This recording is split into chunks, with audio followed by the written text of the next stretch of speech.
changes to the green card system, like changes to eligibility rules? Well, I haven't had a chance to talk to her. I know they suspended that program because they want this. And the reason why you suspend this program, and it's not because you argue everybody who came in under that visa is a bad person and is going to shoot a place up. It's because you want to determine whether there's something in the vetting of that program that's insufficient. Is there a systemic problem in how those decisions are made that needs to be addressed? So I think it's wise to suspend a program until you understand whether there's a deficiency in the program. So you just had a guy that came in through a certain route. You suspend the program to figure out whether something that came up in the interview process should have been a red flag but wasn't identified, so you can fix that before you restart the program. So I would imagine that's the process we're going to go through as well. Okay. Yes, sir. Thanks, Mr. Secretary. Thanks for all your time here today. An issue I believe is close to your heart, Cuba. Is it the policy of the United States to seek regime change in Havana? And should we see the developments that are going on right now with Venezuela, the U.S. policies, as part of an effort to bring down the communist government? Yeah, and if I may briefly, do you stand by your statement earlier this year that nobody has died from U.S. aid cuts? On your first point, I think it's not just the policy of this administration. I think every administration would love to see a different type of situation in Cuba. Cuba's a disaster. It's a disaster. It's not just because they're Marxists and because they're terrorists. They're incompetent. These are incompetent people, and they've destroyed that country. On the second point, I'm very proud of the changes we've made in foreign aid. Just yesterday, the day before, we are, I think before the end of this year, going to enter into over 50 compacts, health compacts with different countries around the world. Understand the way this used to work. We used to go to a country and say, we're going to give you a bunch of money for your healthcare programs. And then we would go out and hire some NGO in Northern Virginia or whatever. They would take their 60% cut off the top for administrative aid. They would take another 20%. Before you knew it, just a portion of that money was even reaching these countries. In many cases, many of those countries, it is true. I heard somebody whisper that's not true. It is true. In many of these countries, the governments didn't even know how much money was being spent. We are now entering into government-to-government compacts with these governments. And the compacts are the following. Not only are they provided assistance, but they are being provided a plan to build up their own self-sustainment and their own abilities internally. So that in the long term, these countries need less aid because they can now do it for themselves. Some countries may take 5 years, some countries may take longer, but we're very proud of that, and the countries are very excited about that. I'm also very excited about humanitarian aid. It's interesting. Nobody, you guys didn't pay a lot of attention to this, but this happened. In Jamaica, got hit by this hurricane. And everybody, I saw some articles, this is going to be a disaster. The U.S. humanitarian response is not going to be good. It was excellent. Perhaps one of the best humanitarian responses in recent memory in terms of what we were able to bring very quickly to bear in assistance to them, led by our embassy, but also led by the region. And by the way, it was also very helpful that we had a lot of military assets in the region that were able to assist in that as well. We recently had an event in Sri Lanka. Again, we were able to very quickly provide assistance, the assistance they needed. So we're it's still a work in progress. We're still building this out. But I think in the big picture and in the long term, when people look back at this, they're going to say that we redid foreign aid in a way that actually delivered aid more effectively and in a way that furthered our national interests, both. And a lot of it driven from the embassy level. The amount of control and power and influence that our ambassadors and our embassies will now have to help shape how foreign aid looks like in those individual countries is much greater today than it was when you had USAID sitting alongside them almost as an independent branch that oftentimes took actions completely divorced, completely separated from our broader foreign policy. Yes, sir. Thank you, Mr. Secretary. First, I want to ask a clarifying question regarding Venezuela. You mentioned you've spoken with the opposition leader repeatedly over the years. When was the last time you spoke with her? I don't recall. I mean, she was not in a place where talking was very easy. She was in hiding in Venezuela. Do you think there's a possibility we could be seeing a White House summit with her in any sort of future? I don't know. I mean, maybe. I don't know. I mean, nothing's been planned. And then shifting gears a little bit, the State Department mentioned earlier this year some free speech concerns, particularly in Europe. What are some goals you have in regards to that in 2026? Any countries or certain efforts that you have? Well, I mean, broadly, we're concerned about any place, first and foremost, where American free speech could be implicated, right? Are we going to live in a world where some American puts up a social media post and then gets to some airport somewhere and is arrested? We're also concerned about the impact that some of their policies are having on our social media platforms. As you recently saw, X is facing this massive multi-million-dollar fine that they're going to have to pay, I guess, if they want to continue to operate. But I think more importantly, I think it touches on the broader question that was asked a little bit earlier. We all talk about how these alliances, in many cases our alliances with our European partners, are built on our common principles, our common values, as much as anything else. These aren't just a geopolitical arrangement. It is an alliance with like-minded countries with whom we share values and principles. And one of those values and principles, we hope, is freedom and the freedom of expression. And we're concerned that that is eroding. Okay, thank you, guys. And obviously, if you extend further out, I don't want to leave anybody out, but India and Australia and New Zealand and all the other countries. And we also have growing and burgeoning relationships with countries like Vietnam and even Cambodia that we really haven't had, very close contacts with historically. But we've talked to them a lot lately, obviously through the context of the conflict going on with Thailand, but also to figure out opportunities to work together strategically. And I say Thailand, of course, we've had a very long and strong strategic alliance with them for many years. All right, now, yes, sir. Thank you. Gracias, señor secretario. 2 puntos concretos en español. Bajo esta lógica hemisférica, ¿han considerado ampliar la presión más allá de Venezuela o Colombia a regímenes como los de Nicaragua o Cuba? Y segundo, esta semana en el Congreso se denunciaba que México está mandando decenas de buques petroleros a Cuba con la preocupación de que eso financia la dictadura. ¿Debería México reconsiderar esta política de asistencia al régimen cubano? I'm going to answer in Spanish if that's okay, guys, and then I'll do it in English as well. And does somebody do closed caption on this? Can they do it? It doesn't matter because I'm going to say the same thing in English. Mira,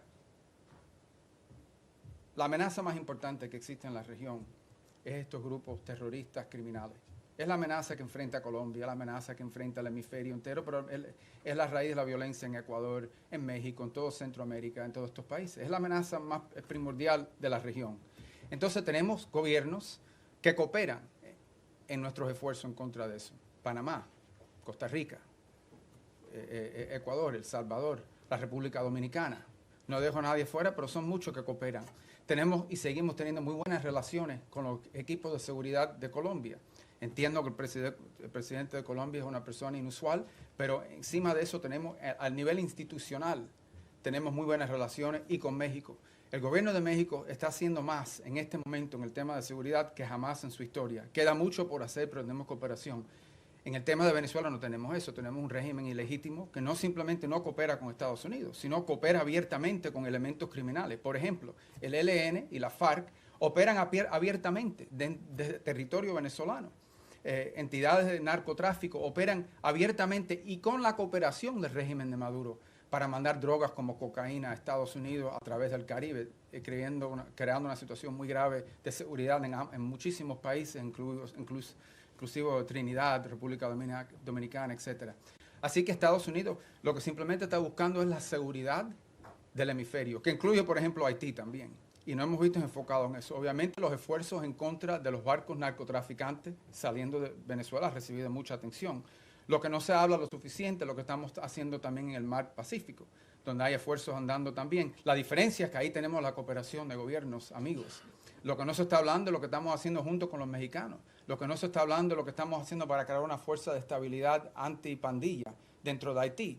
Lo que no se está hablando es toda la cooperación que existe con todos estos gobiernos para llevar a cabo esta guerra en contra de estos elementos terroristas, criminales, que operan abiertamente dentro de nuestra región y que amenazan los estados de esta región.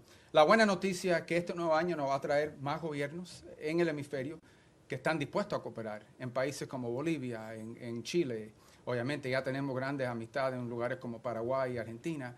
Y en fin, la reelección del presidente en Ecuador, la cooperación que existe en muchos países y esperemos poder ampliar esas relaciones con otros países también. Así que el esfuerzo se trata de eso y en eso estamos enfocados.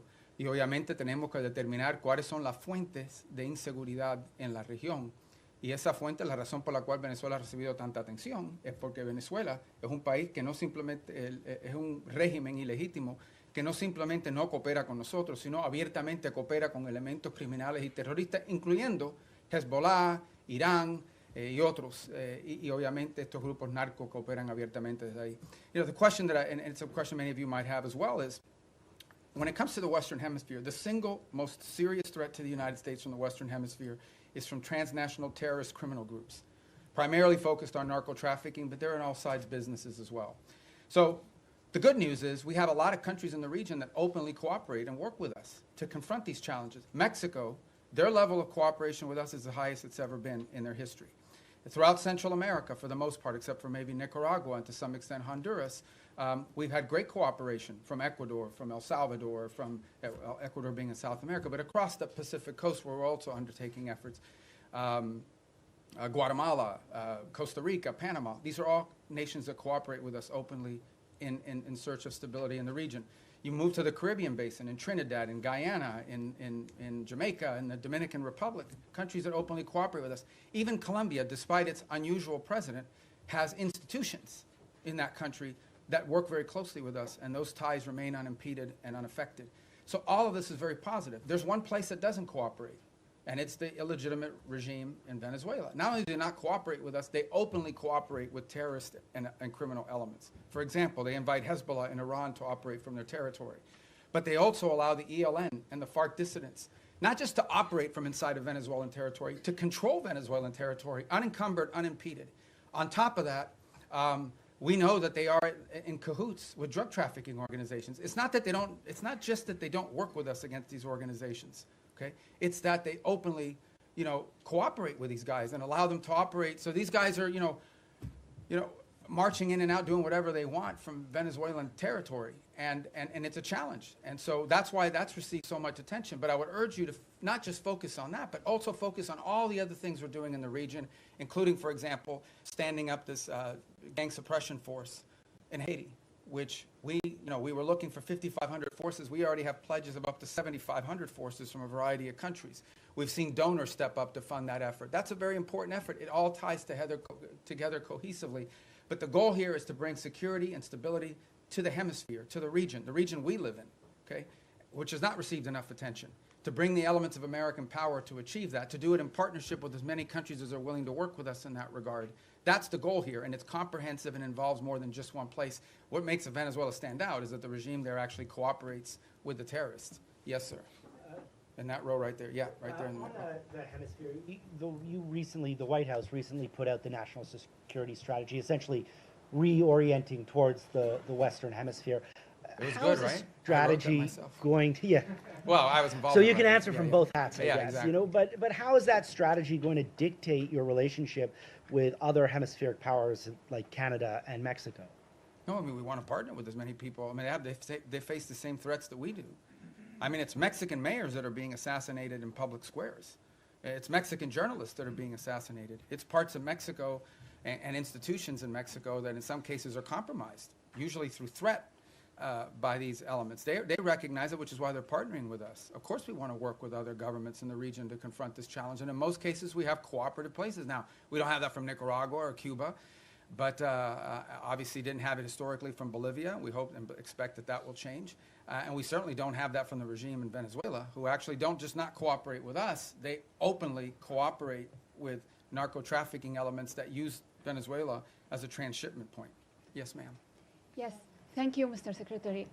Today you had the second round of direct negotiations between Lebanon and Israel.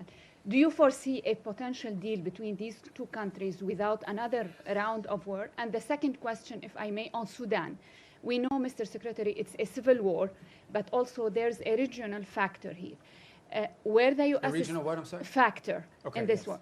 Where the U.S. stands here, and what's a red line for you? Is a divided Sudan is a red line for the U.S.? Yeah, let's separate the two because they're both easy questions, right? So the first one is we're hopeful. Look, at the end of the day, the goal everybody shares is a strong Lebanese government that controls the country, and Hezbollah is disarmed. They're no longer an armed element that can threaten Israel's security. That's the goal here. And we have tried to, in a cooperative way, to do everything we can to empower the Lebanese government to have the ability to do that. And so I hope that's what these talks are aimed towards, and we'll be supportive in every way we can to achieve that outcome. What I think is abundantly clear to everybody is no one is in favor of a Hezbollah that can once again threaten the region, act as a direct Iranian proxy, and obviously if they threaten Israel, we're not going to have peace. So we are hopeful that the talks between Lebanese authorities and the Israelis will create outlines and a way forward that prevents further conflict. I think I don't speak for the Israeli government. I can only tell you and echo what they've said publicly, and that is that if they feel threatened by Hezbollah, they will take actions in their defense against them. So we all would hope that we could avoid that, right? We would all hope that in order to have peace, you have to avoid that, and the best way to avoid it is to have a strong Lebanese government that can actually control the country, and that Hezbollah is no longer an armed threat to Israel or to the Lebanese state. And that's what we're committed to hoping to achieve. And we hope that, I can't speculate on what the talks will lead to, but we'll do everything we can to make them productive. On Sudan, you've rightfully outlined, I mean, there are regional elements to this. I mean, there are clearly both sides, you know, the SAF and the RSF have supporters from outside of Sudan's borders that are involved, and we've been engaging with those countries. It's not just countries that are providing them weaponry and equipment, it's also countries that are providing transshipment, particularly to the RSF to receive weapons, in some cases advanced weaponry. Our goal right now in the short term, and what we've emphasized to everybody, including in my calls with leaders in the UAE, leaders in Saudi Arabia, we're very engaged in that. Our special envoy, Massad Boulos, just returned from the region, meeting with the Egyptians, with the Saudis, with the UAE, and others. We've also been in collaboration with the UK on some of this. Our goal, the immediate goal we have, is a cessation of hostilities, okay, a humanitarian truce going into the new year that allows humanitarian organizations to be able to deliver aid to the people in great distress. Right now, that's not possible. We are hearing, continue to see reports of humanitarian convoys actually being struck on their way in. And so you can just imagine what's amazing to us is these convoys are struck and the rest of the convoy continues. That's how committed these groups are. But what we said to everybody on it is that what's happening there is horrifying. It's atrocious. That one day the story of what's actually happened there is going to be known and everyone involved is going to look bad. And we have played the role we have played is a convening role in bringing the parties to the table. So I think we will know more very soon about whether this is possible. One of the challenges and frustrations in Sudan has been that one side or the other will commit to certain things, and then they won't live up to those commitments. They'll agree to anything and implement nothing.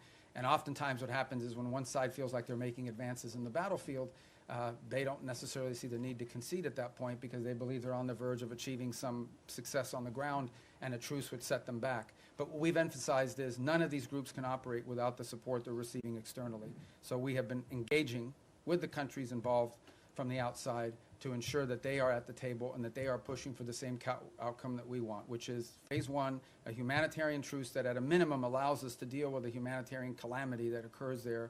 And obviously we hope that while that truce is ongoing, we can focus on the other elements that led to this conflict and help to resolve some of those. But our number one priority we're focused on, 99% of our focus is this humanitarian truce and achieving that as soon as possible. And we think that the new year and the upcoming holidays are a great opportunity for both sides to agree to that, and we're really pushing very hard on that regard. Yes, sir. Right there, because I missed Secretario you. Rubio, en español, Sí. si me permite. El presidente Trump ha llamado al presidente Gustavo Petro drug leader y ha usado, digamos, términos Bueno, él también ha dicho cosas a nosotros. Totalmente, Okay, totalmente. Claro, ok. Secretario Rubio, ¿hay alguna prueba o por qué esta administración llama a Gustavo Petro? Quisiera saber por qué esta administración llama a Gustavo Petro un líder del narcotráfico. Y por último, secretario, si usted considera eventualmente ante la invitación que hace Gustavo Petro ahora al presidente Trump o a usted ir a Colombia y conversar con Gustavo Petro. Bueno, nosotros Gracias. conversamos con cualquiera. Desafortunadamente es una persona que no es muy estable en su pronunciamiento, pero no vamos a permitir que la actuación de un presidente que al fin su término termina pronto vaya a dañar la relación que existe entre Estados Unidos y Colombia, una relación muy cerca, una relación que se ha establecido a través de los últimos 50 años, una relación importante comercial, diplomática, militar, de seguridad, uno de los grandes socios y aliados que tenemos en la región. Y lo que queremos, no vamos a permitir que cualquier tipo de problema que existan con un individuo vaya a hacerle daño a esta relación tan importante. Esperemos que en el futuro exista la oportunidad de tener más cooperación a los niveles más altos del gobierno colombiano, pero no vamos tampoco a dañar, o no queremos dañar, a todas las relaciones que tenemos y los enlaces que tenemos, incluso con individuos en el cuerpo legislativo y también con oficiales electos al nivel local, muchísimos alcaldes y de diferentes lugares dentro de Colombia que también tienen muy buena relación con Estados Unidos y la amplia y estrecha relación que existe entre nuestros pueblos también. The question is again by Colombia. I said, look, we're not going to let sort of the pronouncements of an unstable individual over there to impact, we don't want to let it impact our broader relationship with Colombia. It's an important relationship, an important alliance. It extends through commercial, people to people, cultural, obviously security and stability, all of these things. And our job is to try to the extent possible, maintain those strong ties between Colombia and the United States and not allow them to be imperiled by the pronouncements of one person. We would hope to see a day soon in which we have better relations with the leader of that country, but we're not going to let the fact that that doesn't exist now, we're going to do everything possible to not let that impact the relationships we have with the people of Colombia, with the nation, with their economy, with their security forces, which are very important. This is a very important alliance, a very important strategic partnership, which we've built up through a lot of hard work over decades, and we're not going to let that fall apart because of one person. If that changes and he changes, that would be great. And obviously, you know, in May there'll be a new president there, and there'll be elections, and we'll work hopefully more cooperatively with whoever replaces the current president, but that's up to the people of Colombia. Did I not get your question? Go ahead. Thank you. Returning to Gaza, what is the U.S. understanding of what Hamas is willing to concede on disarmament? Reports suggest that Hamas might hand over its heavy weapons but retain its smaller arms. Is the U.S. prepared to accept partial disarmament as sufficient? Yeah, I'm not going to get into the details of those types of negotiations. Let me just couch it to you this way. Everyone wants peace. No one wants a return to a war. If Hamas is ever in a position in the future that they can threaten or attack Israel, you're not going to have peace. Okay? You're not going to convince anyone to invest money in Gaza if they believe another war is going to happen in 2 to 3 years. So I would just ask everyone to focus on what are the kind of weaponries and capabilities that Hamas would need in order to threaten or attack Israel as a baseline for what disarmament needs to look like. Because you're not going to have peace. If 2 years from now Hamas is launching rockets or killing Israelis or carrying out, God forbid, another 7th of October type terrorist attack and so forth, you're not going to have peace. So who's going to invest in a peace? Who's going to invest in rebuilding a place that's going to get destroyed again in a future war? So that's why disarmament is so critical. Now, what that entails, we're going to leave that to the technical teams to work on. It would have to be something, obviously, that they're willing to agree to, that our partners can push them and pressure them to agree to. It also has to be something that Israel agrees to. In order for that to work, both sides have to agree on it, and we need the space to do it. But that's the way to think about it, okay? You cannot have a Hamas that can threaten Israel in the future. If they can, you won't have peace. So that's the goal. All right. Who's left in that row? Right there with the mustache. Or the... Does the U.S. have the goal of removing Maduro from power? Do you expect any regime change this 2026? I would appreciate if you could answer both in English and in Spanish. In Spanish. Yeah. It sounds so much better in Spanish when I answer that question. No, okay. but for my colleagues. So I'll start in English. Look, our goal is regional stability and security and the national interest of the United States. The national interest of the United States, specifically when it comes to Venezuela, is as follows. We have a regime that's illegitimate, that cooperates with Iran, that cooperates with Hezbollah, that cooperates with narco-trafficking and narco-terrorist organizations, inclusive not just protecting their shipments and allowing them to operate with impunity, but also allows some of them to control territory, the ELN and the FARC-D. Okay? The ELN and the FARC dissidents operate openly. They have like open camps that they control territory inside of Venezuela. That is our national interest, and that is what this is focused on. And that's what the president's been focused on. And that's what we're conducting. And that's what we have been focused on the entire time, because that is the threat to the national interest of the United States. Now, do we consider Maduro legitimate? No. And by the way, guys, when I say these things about Maduro and his role in narco-trafficking, it's not, I hear his reports, Marco Rubio says it, it's not me. A grand jury in New York, in the Southern District of New York, okay, a grand jury in the Southern District of New York was presented evidence and came back with an indictment, not just against Maduro, by the way, but against a bunch of people in his government for narco-trafficking. A bunch. He had, his nephews or the nephews of his wife indicted, convicted in the United States for narco-trafficking. Like this was, until President Trump started doing something about these narco-trafficking links, nobody disputed that Maduro and his regime was in cahoots with narco-traffickers. Not to mention the fact that they unleashed Tren-de-Aragua gangs on the United States. They've unleashed, a mass migration event, perhaps the largest in history. 8 million people have left Venezuela since 2014. So also destabilizing all the countries in the region who have had to assume people that are fleeing this illegitimate regime. So, but nobody disputed the drug links. So that's what the president's been focused on, and that's the problem. And that's the problem in Venezuela. En el caso de Venezuela es muy simple. Es un régimen ilegítimo que coopera abiertamente con Irán, con Hezbollah y con grupos narcotraficantes. Incluso la ELN y la FARC que operan abiertamente dentro del territorio venezolano encima de los demás. Entonces, la amenaza que enfrenta los Estados Unidos es eso, que tenemos un régimen ilegítimo que coopera abiertamente con elementos terroristas, y por eso consideramos el régimen de Maduro un régimen terrorista, cooperan abiertamente con elementos terroristas que amenazan la seguridad de Estados Unidos. Punto. Ese es nuestro interés y en eso estamos enfocados. Okay, next row right there. You. Yeah. With all due respect for my colleagues, I'm going to ask this one in Spanish. Okay. Señor secretario, usted acaba de decir que no espera o que no es la intención de Estados Unidos que las diferencias con el presidente Gustavo Petro generen afectaciones para la relación con Colombia.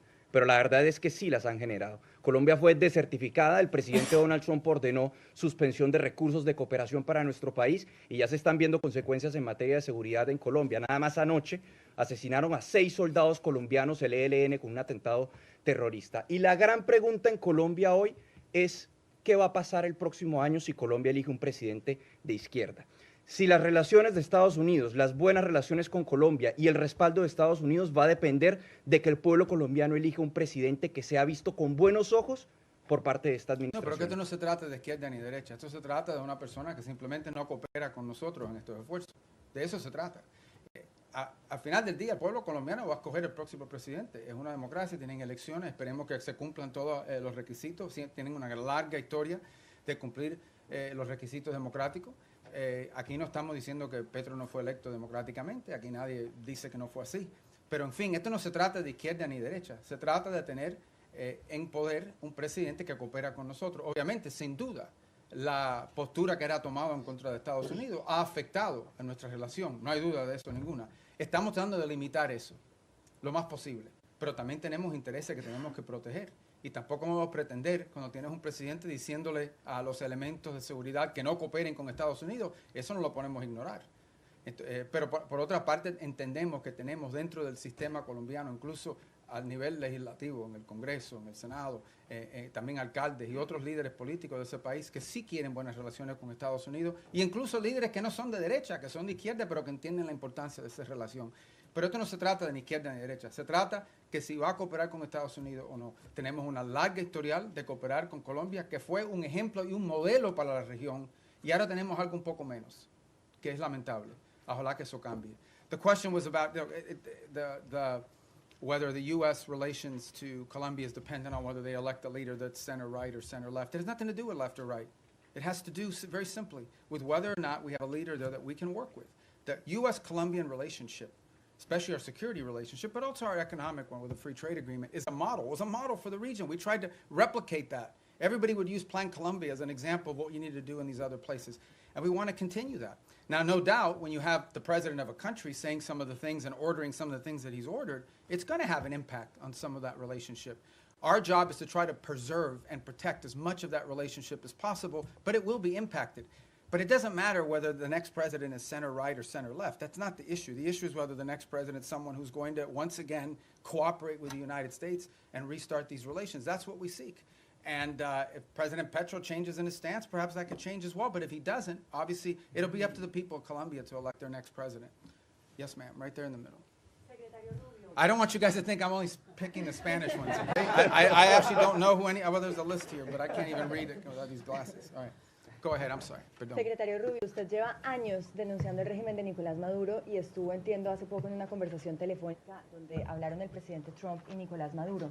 Quisiera preguntarle cómo sintió a Nicolás Maduro en esa conversación, usted que lo conoce desde hace años, pues su comportamiento, si siente que está acorralado como reportan los medios, si está abierto a irse a otro país a cambio de un indulto, si ustedes estarían pensando en reunirse con él. ¿Cómo fue esa conversación? O sea, ¿qué nos puede contar de el efecto que está teniendo sobre la presión? Yo no voy a comentar sobre ninguna conversación del presidente Trump con cualquiera del mundo, si existió o no existió. Yo no voy a comentar sobre eso. Voy a repetir lo que he dicho ya. Esto se trata de algo muy simple. Y esto se trata de los intereses nacionales de Estados Unidos. Y hay una amenaza regional que existe. Y en el caso de Venezuela no tenemos cooperación. Para empezar, que es un régimen ilegítimo. Segundo, que es un régimen que no coopera, es antiamericano en todos sus pronunciamientos y actuaciones. Y tercero, es un régimen que no solamente no coopera con nosotros, sino abiertamente coopera con elementos peligrosos, terroristas y criminales. Incluso ellos mismos lo son. Entonces es difícil llegar a un acuerdo con terroristas que están abiertamente cooperando con estos elementos peligrosos que amenazan la seguridad de Estados Unidos. Encima de eso no voy a especular más. Pero va a haber guerra, secretario, porque ahorita en Colombia todo el mundo se está levantando, en Venezuela, con la posibilidad de que haya una guerra entre Estados Unidos y Colombia. Nosotros estamos protegiendo el interés nacional de Estados Unidos. Yo creo que, en fin, ese es nuestro derecho. Y también le diré que en Colombia debe haber mucha preocupación, que ha habido un ataque el día antes de ayer, o fue ayer, de ELN, o la FARC, creo que fue ELN, y de dónde operan ellos abiertamente, de territorio venezolano, abiertamente, como si fueran un país soberano, operando abiertamente dentro del territorio venezolano. It's the same question, guys, and that is, the bottom line is very simple. Our interest in Venezuela and in the region is the national interest of the United States, and in Venezuela we have an illegitimate regime that not only does not cooperate with the United States, but openly cooperates with narco-terrorists and others who threaten the national security of our country. The gentleman in the middle. I'm going to try to get to everybody, I promise. But you guys, by then, your questions will be Thank you, more Mr. Secretary. specific. You said a few moments ago that everyone wants peace for Gaza, and yet by any metric, the Israelis are flouting the ceasefire that President Trump negotiated by killing an average of 2 children a day, not allowing the agreed-upon humanitarian aid into Gaza. How long can this continue? How long can the Israelis be allowed to show such disrespect to President Trump? Well, look, that's your characterization of it, about the term disrespect. What I would say is this. This was, first of all, it was a miracle that it happened in the first place. We all understand how difficult it was for that to come to the conclusion that it did, where the bombing and everything else, the scale and scope of what we saw ended, all the hostages were released, and we have relative peace right now for the most part, despite the things you're pointing to. That was very difficult. But this is not easy. Peace is a verb. It's not. It's an action. It's not a sentiment. Every single day will bring challenges. Every single day. We also have had instances, for example, over the last couple of weeks, where Hamas elements emerged from a tunnel, attached an explosive device to the side of a vehicle, and injured and almost killed Israeli soldiers. We still have this threat. We still have and see every single day Hamas openly taking steps to strengthen themselves within inside of those places in Gaza that they still control. We saw early on the atrocities they were committing in the streets against people as they were trying to show people how strong they were. So I don't think I'm standing here to tell you this is going to be easy. This is an hour-by-hour, day-by-day challenge. It's one of the reasons why we have stood up this center there in operating in Israel, in partnership as well with another cell that exists in a regional country. It's why every single day there are meetings among both intelligence, diplomatic, and military officials of multiple countries that help bring about this deal to manage this. And that's why it is so critical. It is so critical and so key that we move to complete this first phase, that we move to put in place the border peace, get everybody agree to be a part of it, move to put in place this Palestinian technocratic organization so that they can begin to provide some governance structure, and move to put in place the stabilization force. That's the goal here, but it's not going to be easy. Every day will bring new challenges to that, and we recognize those challenges are coming from all sides. Very quick follow-up there, but who's going to want to be a part of a stabilization force if Israel is effectively using Gaza as a free fire zone? Well, these are the things these are the things that we're working through right now. That's why it didn't happen yesterday. That's why we didn't, I don't mean yesterday literally, that means why we're not there yet. This is the hard work of diplomacy and peacemaking. Peacemaking isn't just signing a piece of paper, it's actually complying with it. And compliance oftentimes requires, in many cases, in most cases, requires daily, constant follow-up and nurturing. So that is why we are in such a hurry, and I say as a priority, to get to this point where we have the stabilization force in place, overseen by the border peace, and ultimately a Palestinian technocratic entity that can increase in its capability to provide governance. The stronger they are, the weaker Hamas will be in terms of threatening Israel. And I think the more security Israel should feel and the less need for some of these things to happen. But no one's claiming this is going to be easy. We have to work on this every single day. We have people in this building and deployed abroad. This is all they do. 24 hours a day, day after day, elements of the State Department, the Department of War, and all other agencies, including Jared and Steve and even myself, who talk or do something about. There isn't a day in the last, since this was signed 2 months ago, that I haven't had to do something with regards to making progress on the phases of this ceasefire. Yes, ma'am. Right next. Thank you, Mr. I'm Secretary. sorry. I'm going to get to you guys. I'm coming. See, I'm going down the rows like this. Thank you. So right behind you, 'cause I'm still in that row. Thank you, Mr. Secretary, and thank you for having the Has briefing. anyone ever done this where they go like all the rows? No. You're going to look so good to your editors. No? All right, go ahead. Caroline Lumetta with World News Group. Several faith-based organizations have been calling on the administration to reopen the U.S. refugee admissions program, particularly for religious minorities facing persecution. That includes Afghanistan, Syria, Iran. Is it going to be a goal in 2026 to expand that program again beyond South Afrikaners? Yeah, so here's the problem, okay? In the last 4 years, we had a flood of people enter this country through a variety of means. So that's what we confronted. We have to stop that, and we did. We've been successful. You see the border secured, the number of illegal entries has completely collapsed. And now we're facing a second challenge, and that is we've admitted a lot of people into the United States. And perhaps the overwhelming majority of them are not bad people and so forth. This is all true. But there are people, we know, okay, for a fact, that there are people in this country who got in through some form of vetting that was wholly insufficient. And we've seen tragic evidence of that very recently, including people that we claim to have vetted. So, why does that happen? Because there are some places where you can't vet people. You can only vet people on the basis of information you have about them. But that information is oftentimes dependent on whether there's some local authority that actually has any information about them. Okay, so that is the challenge we're facing, which is why the president has sort of put a stop to all of these things until these systems for admitting people into our country can be improved. But I think everyone would understand that after a flood of 15 to 20 million people into our country, almost unrestrained in some extent, over the last 4 years before taking over in January of this year, there's a desire in our country to put a stop to that until we can fix these processes to ensure that not only do we know who's in the country now, but in the future, we're not going to face some of these challenges that we faced in the past. So, look, the United States remains the most generous country in the world when it comes to legal immigration. This year alone, close to 1 million people will enter this country legally and have their green card and go to war. But we do have a right, like every sovereign country does, to know who you are, why you're coming, what you've done in the past, and what we think you might or might not do in the future. We have a right. We have a right to make sure that you're not going to come to this country and pose a burden on our social safety network. All of these things are rights of sovereign countries. A bunch of sovereign countries in the world do it. Most of the countries in the world have far more restrictive immigration policies than the United States has ever had. But we are in a special period right now. This is not like business as usual. This is, right now, we are less than a year removed from the most reckless migratory incompetence in American history, where a flood of people and mass migration events entered the United States. And they can claim all they want that they vetted people. This is just not true.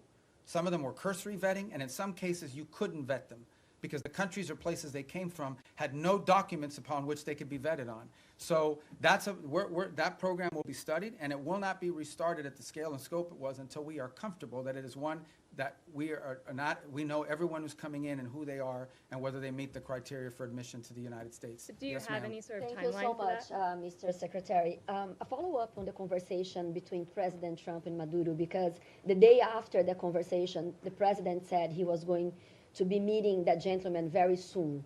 Is this still being considered? Is the president still considering that? Is still a chance for diplomacy on Venezuela? And also, any role that you see Brazil could play? Because just a few weeks ago, President Lula spoke with President Trump and Nicolás Maduro, and he offered to help to mediate the conversation. Yeah, I'm not going to comment on any, as I said, I'm not going to comment on the president's talks. I will just point you to the fact that the thing about this president that I think you've seen is he's willing to talk to anybody. He's willing. He doesn't view talks as a concession. But I don't have any update to you on what comes next in that regard. I have no reason to express skepticism or optimism about it. I'm just not going to comment on what the president has available to him as options across the range of options that include diplomatic options. And how about the conversation with Lula? I mean, I think he said to us what he has said publicly, and that he has a willing to play a positive role in that regard. You know, the president's had 2 phone conversations and 1 meeting with President Lula. I think we've made progress on some things, including on trade. We have more work to be done. The 2 presidents got along. We felt that was important in terms of those conversations. I've talked to Mauro, their foreign minister, on it, including this earlier this week. And we have a lot of issues in common with Brazil that we'd like to work together on, and strong links. Being from Florida, as an example, I know how important Brazil has been to us as a partner.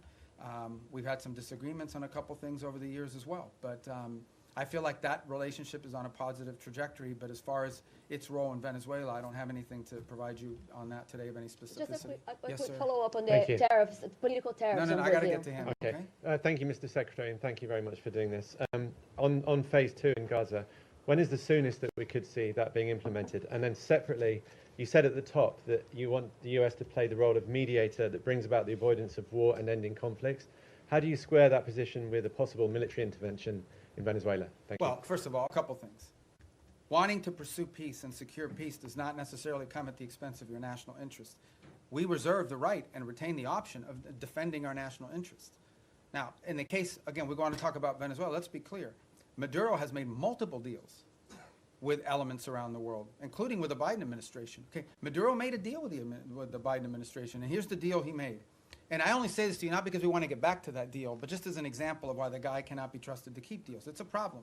Okay, somebody breaks deals multiple times, you have a right to be skeptical they're ever going to keep the deal. He made a deal, and as part of that deal, they lifted sanctions. They released his 2 nephews from federal custody after their conviction. They sent back his bagman, Alex Saab, and all these sorts of things. He released political prisoners, and he promised to have free and fair elections. He didn't have free and fair elections. He rearrested or exiled most of those political prisoners, so he pocketed all the benefits and lived to none of those commitments. So, look, it's hard to have and do a deal with someone who never keeps a deal. Now, on the broader perspective of what you're asking about, let's be mature here. Yes, there are issues where we want to pursue peace if that is possible, but we also have our national interest. If our national, we're not going to reach a peace deal with narco-trafficking bans. We're not. We can't reach a peace deal with MS-13. We can't reach a peace deal with Tren de Aragua. We can't reach a peace deal with the ELN or the FARC that are still pumping drugs into the United States or any of their cartels in Mexico. You can't do a peace deal with these people any more than you could do a peace deal with a mafia. So I think it's important to understand that's different between warring factions and nation states around the world where we feel like maybe we could act as a bridge to bringing about the differences. But when you're talking about things that directly implicate the national interest of the United States, and no one can argue that transnational criminality and terrorism in our hemisphere is not a threat to the national interest of the United States, we reserve the right and have the right to utilize every element of national power to defend the national interest of the United States. And no one can dispute that. And every country in the world reserves the same option. We just simply have more power than some of them do. And phase 2 Gaza? Oh, phase 2 Gaza, yeah. I mean, we got to complete phase 1 to get to phase 2. That's why we're working every day to get there. Look, guys, if this stuff was easy, it would have been done already a long time ago. This is a complex situation. No one would dispute it, but it's important. What we achieved already, what the president achieved ending that war already was something no one thought was possible. Everyone thought that the last episode was going to be an Israeli incursion into Gaza City that would lead to massive loss of life and the hostages would never be reunited with their families. And today, as we speak, all the hostages that were living are back, all but I believe one of the bodies has been returned. No one would have believed that 6 months ago. So that in and of itself, but that is not the end of the story. We want to continue on this. But what we're talking about is dealing with something that no one has been able to solve in 30 or 40 years. No one. And it's going to take some time. But I feel generally optimistic that we have the right people at the table with the right motivations to make it happen. But no one is claiming to you that this is going to be just a straight up trajectory. It's going to have its ups and downs. It's going to have its good days and bad days. The important point is that the momentum and the trajectory on it is a positive trajectory, and we're investing, high levels of our government every day in trying to make that happen, but we can't do it alone. We have all these other partners that we have to include. So I would focus you on, let's get the board of peace in place and announced. Let's get the technocratic Palestinian group in place, and then let's get the stabilization force in place, and then we can move on to the other elements, the phase 2 and phase 3 of the plan, that hopefully will be what will be enduring. And the work of putting phase 2 and phase 3 in place is going to extend far beyond the next 3 years. I mean, this is a generational commitment, but we want to leave those pieces in place for the next administration to continue to build upon, even as we achieve phase 1 and parts of phase 2 during this administration. Yes, ma'am. Yeah, Mr. Secretary, some of your former Democratic former Senate colleagues who considered you one of their most trusted bipartisan partners have, since you joined the Trump administration, accused you of abandoning some of your former principles and positions. And 3 or 4 have said they regret voting for you. Well, I had 99 votes. I could have spared 4. What's your response to that? And more importantly, how do you think about building and maintaining bipartisan consensus and cooperation on foreign policy at this moment, especially because that will be necessary to sustain President Trump's legacy after he leaves office? I mean, we live in a very different time, unfortunately. I engage with senators, for example, from both parties. We saw a bunch of them the other day all the time, and obviously, but politics today is very different than it was 10 or 20 years ago. It just is. I'm not in that anymore. I'm no longer in a political office, but I know political offices. I served 14 years in the Senate, and politics is real, right? I mean, there's also not a lot of benefit to a Democratic senator saying what a great guy Marco Rubio is in this current political environment, or anyone in the Trump administration for that matter. So all I will tell you is I get up every day, we go to work, we get work done, we do cooperate and work with. They don't always agree with everything we're doing, but I have a lot of people in the Senate, particularly chairman of key committees that we interact with. There's things people can say and do in the public that because of politics in private that they can't say or do in public. But I don't know what else to comment on that other than one more point, and that is, I think this is important. I think people have lost sort of their mindset here a little bit, okay? The foreign policy, the State Department is not its own government, okay? The Secretary of State is not its own government. I'm appointed by the President, confirmed by the Senate, and then, or nominated by the President, confirmed by the Senate, and then appointed by the President. But at the end of the day, the person the people of the United States elected to be the President of the United States and the Commander-in-Chief is Donald J. Trump. That's who they elected. And my job, and the job of the people in our administration, is to implement the President's foreign policy. We provide advice, we provide counsel, but ultimately our job is to take what the President wants to do, take his vision, and implement it. Come up with options for implementing the President's vision. That's my job today. When I was a senator, I represented the state of Florida. Today, I am the Secretary of State for Donald J. Trump, the President of the United States, and my job is to implement the President's foreign policy, provide advice, provide counsel, provide ideas, provide for opportunities and ways in which his foreign policy can be implemented. But in the end, our job is to implement that. And why people think that somehow foreign policy can be divorced from our republic, that's not the way our Constitution works. The Constitution does not say you elect the President of the United States and then you put in place a State Department to undermine the President if the person who's the Secretary of State doesn't agree with him. That's ridiculous. That's stupid, really. And I don't know why anybody would think that. So that's the job I have, and that's the job I'm proud to do. I think we've made a lot of progress. We have a lot more work to do. All right, on our row right there from Italy, right? I know you from the... Yes. Do you cover us now, or are you on Capitol Hill still? No, everything. Both. So you're like a one-man bureau for the whole well thing. as All here. right. You're like me. You have two jobs. Good. Yeah.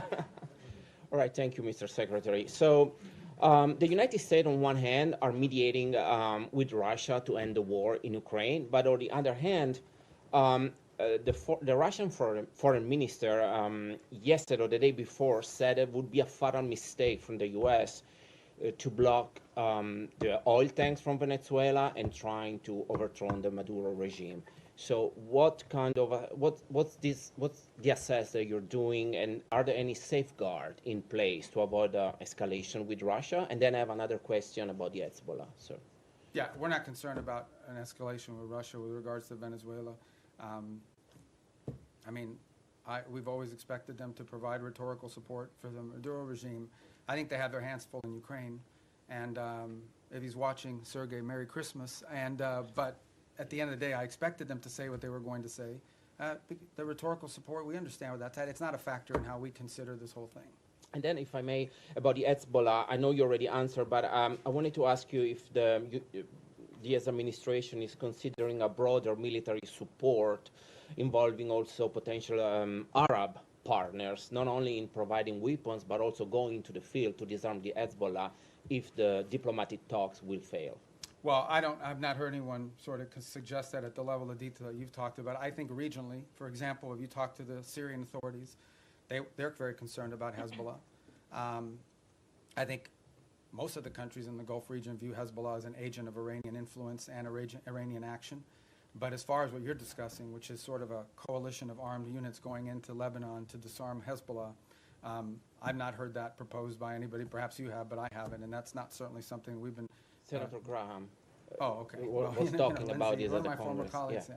Well, you should ask Lindsey about how he's going to put that together, because, but we just haven't heard it. I'm not saying you may not hear that one day in the future, but I think what is clear, and I think maybe perhaps what Lindsey is speaking to, is that it is clear that if you talk to leaders in the region in all these countries, they all have the same goal, perhaps not, which is to ensure that Hezbollah can no longer play the role that they've played in the past, not just threatening Israel, but being an agent, an open agent, really a proxy of Iranian influence in the region. All right. Thank you. Next. I didn't get to you. Oh, I'm in the new row. Okay, go ahead. Okay, thank you so much, sir. You have previously said in the past that you and the administration are committed to fixing the backlog of visas for foreign-born priests and other religious workers, whether that be through the Religious Workforce Act, or through maybe a standalone process. Is there any update you can give on the status of that and what's being done to Yeah, I think we'll have more to fix this announce issue? on that early next month. Yeah, early next month. Okay. We've worked closely with a lot of the religious authorities to do that. Obviously, depending on the denomination, we're not discriminating in favor of one versus another. Some denominations are more professionalized in terms of what they're able to provide us with and sort of information versus others. Some of it depends the country they're coming from, because, you know, we have to be careful not to be waiving, you know, we have country-specific requirements depending on the country they're coming from. But I think we have a good plan in place to put that into effect. And I know we've worked with a number of denominations in that process. Obviously, one of the big users of that system is the Catholic Church in the U.S., and so we've worked with the Conference of Bishops. And I think we're going to get to a good place. We don't have it ready yet. All this takes time to put together, but we're moving quickly, and I think we'll have something positive about that at some point next month, hopefully in the early part of next month. Thank you Yes, so much. Thanks, Mr. Secretary. White House Chief of Staff Susie Wiles said that the U.S. would need congressional approval to conduct ground strikes in Venezuela.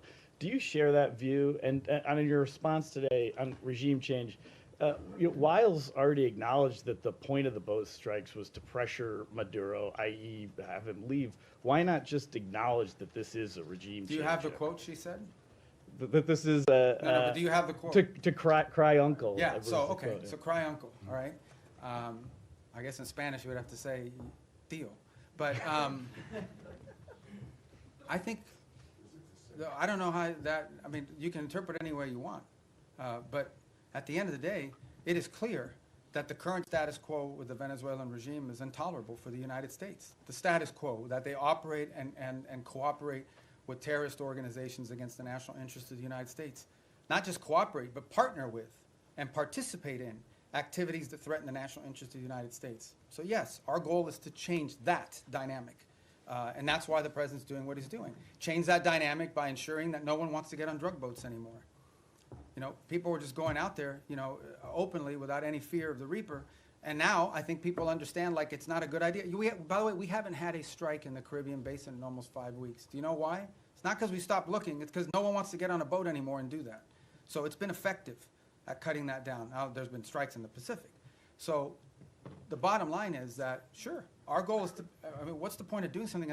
But the change, people want to focus on regime this and this and that. The goal here is very simple. The national interest of the United States. The President of the United States was elected to protect the American people, to protect America. That's what he was elected to do. It's one of his fundamental promises that Donald J. Trump made when he was elected President of the United States is, I am going to protect this country. Protect us from what? From the threat of terrorism, from threats to our economy, and from threats these drug organizations and these terrorist organizations pose against the United States. And if you are an ally, a friend, a partner, or cooperate or participate in activities that threaten the United States, you're going to have a problem with President Trump. I think the only shocking thing here is that a lot of people say that. People run all the time for office. I'm going to take on the cartels. I'm going to do this. He's actually doing it. He's not doing anything he didn't say he was not going to do during this campaign. He said he was going to go after the cartels. And now he's going after the cartels, and everybody's shocked. Don't be shocked. This is a man who was elected president because he says and then he does. He doesn't just say and then forget about it. In congressional approval on land strikes, do you think that the United States does need to go to Congress in order to conduct land strikes in Venezuela? Well, look, I'm not going to speculate about things that you know, haven't happened and may never happen. I'm not going to speculate on that. All I'm going to tell you is that, two things. And I remind Congress all the time. By the way, I was very consistent on this position because it was my position when I was in the Senate. Number one, no administration, Republican or Democrat, has ever accepted the War Powers Act as being constitutional.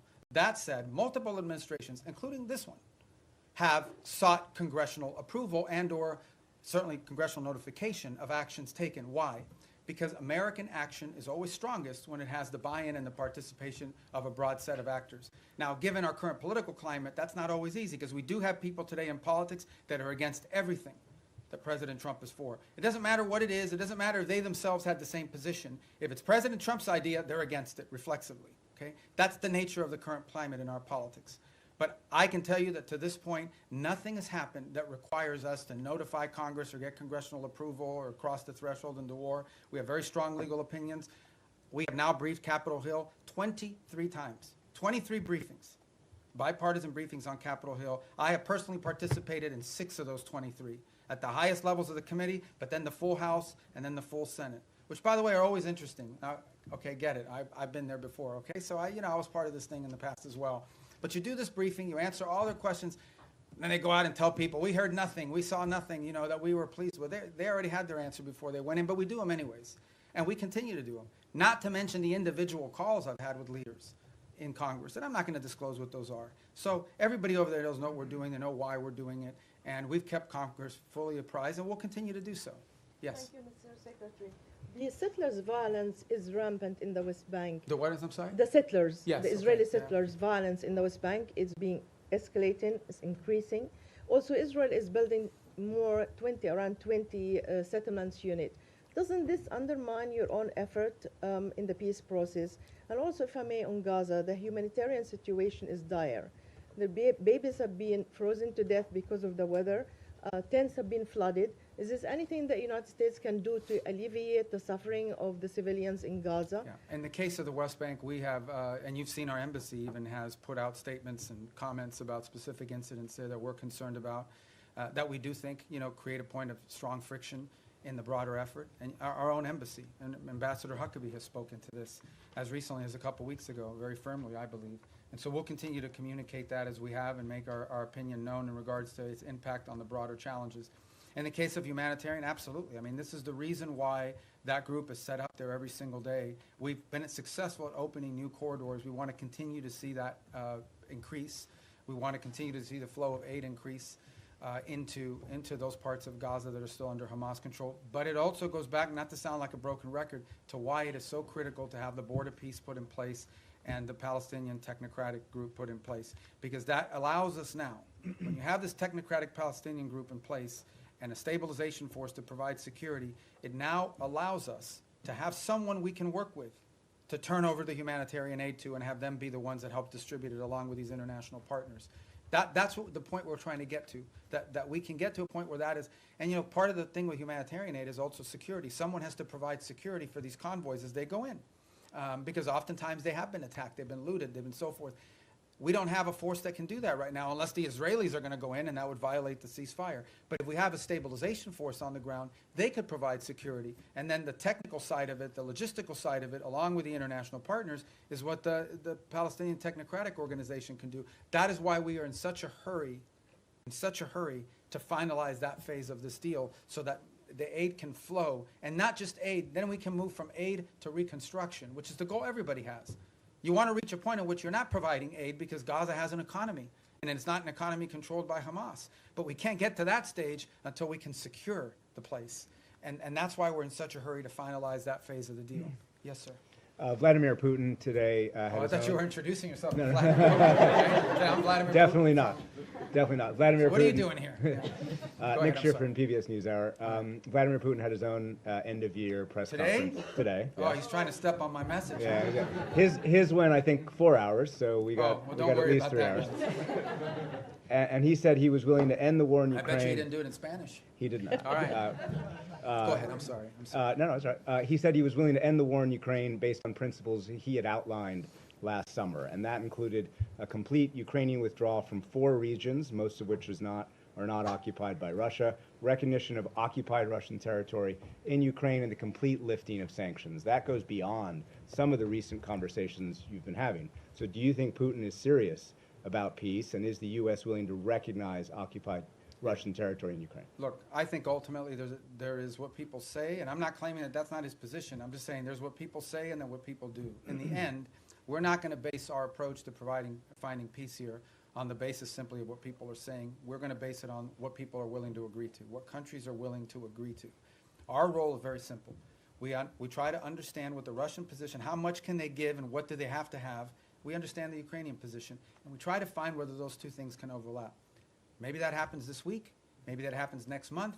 Maybe that's not ready for a few months. That's not up to us. That's up to the two sides. In the end, it's up to them to make a deal. We can't force Ukraine to make a deal.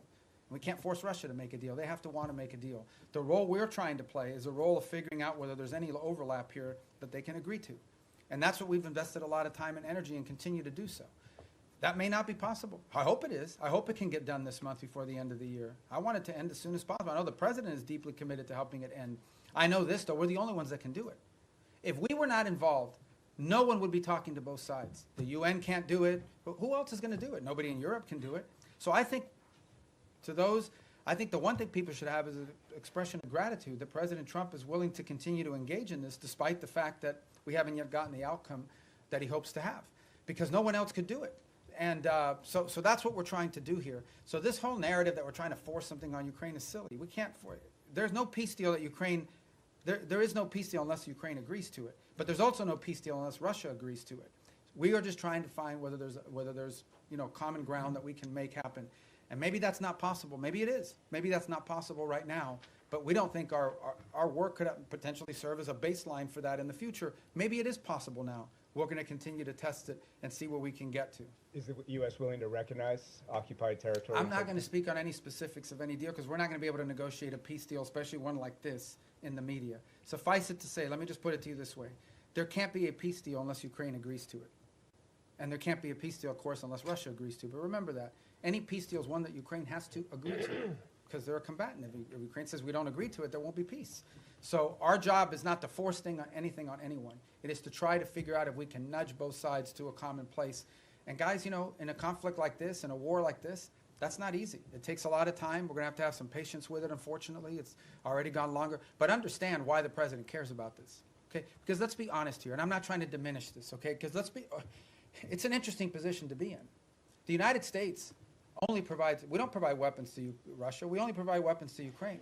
The United States doesn't sanction Ukraine. It's only sanctioned Russia. And yet we are still the only country in the world that can talk to both sides. So let's be clear about the role we played in this so far. I mean, we're the only ones that can. But so I don't mean to be dismissive of why this matters or it's important, because this is going on in another continent. We've got issues in our own hemisphere we need to be dealing with. That if you were to ask prioritization, I would argue that something in our hemisphere from our national interest is more important than something in another continent. But it doesn't make Ukraine and Russia unimportant. We care about it. That's why we're involved in it. But by the same token, why does the president care? I'll tell you why. This week, 9,000 people will die, including like 5,000 or 6,000 weekly Russian casualties, okay, in a war. This is a bloody, nasty conflict. In the same time, the entire electric grid, the entire infrastructure of Ukraine is being destroyed almost as fast as it's being rebuilt. Every week that goes by, the cost of rebuilding that country gets exponentially higher. It is now becoming generational reconstruction. This is a very damaging war that's going to have incredible implications. There are now hundreds of thousands of Ukrainians, probably maybe in millions, who have not lived in Ukraine in years. They've been displaced to other countries. The implications of this long-term for Ukraine are dramatic, and for Russia too, but for Ukraine, if we're focused on them. This is why the president wants to end it. He thinks it's a bloody, nasty, horrifying war, and he doesn't like wars. He really doesn't like wars. He thinks they're a waste of money, time, and talent. And he wants this one to end. And we're doing everything we can to end it. And it may or may not be possible, but we're certainly going to keep trying. Yes, sir. Thank you. I promise you we're going to go through here. Do you have a deadline or something? I know, but let me get to the roads, because if I break up the road thing, you're going to screw up the whole plan I have for today. Go ahead. Thanks, Mr. Secretary. If I can turn internally for a moment, a recent survey by the American Foreign Service Association found strikingly low morale among career diplomats in the U.S., some of whom reported that they feel like they can't freely express their opinions, that their candidate input is not welcome, and many of them are saying that they're actually thinking about career changes. I know you talked at the top about how change can be disruptive, but I wonder, how much does this concern you? Do you possibly see this as a feature, not a bug, or would you be happy to see people leave so that you can bring in a new crop of people? And then just briefly on your own role, you have 2 jobs right now. Your travel schedule seems a bit lighter than your recent predecessors. You didn't attend the last NATO foreign ministers gathering and had your deputy go.